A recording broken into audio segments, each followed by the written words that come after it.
Yes, and I have a little more to add to my previous video. This whole thing, it's very reminiscent of David, of King David.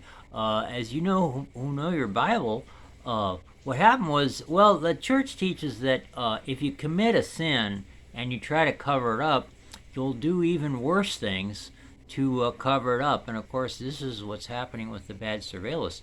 Uh, what it was with King David was he had an affair with Bathsheba, and then he sent his her husband, who was an official in his army, into a battle. And of course, you know what happens is when you're king or something like this, there are these bad people that'll come to you, and they'll propose things. They know that you're in trouble, and they'll propose things to you. Well, hey, why don't we do this? And they'll propose things. I think it was proposed to him to do this. He didn't think of it all by himself, but there were other officers and so forth involved that wanted to do this, and because to ingratiate themselves and move themselves up in the army and make more money. So what it was David.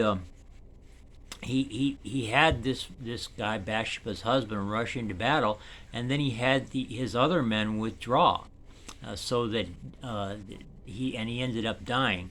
And Nathan the prophet, figured this out, and he told everybody about it. So and it ended up so David, everybody ended up finding out about David. But anyway, this is what happens when people try to cover their sins.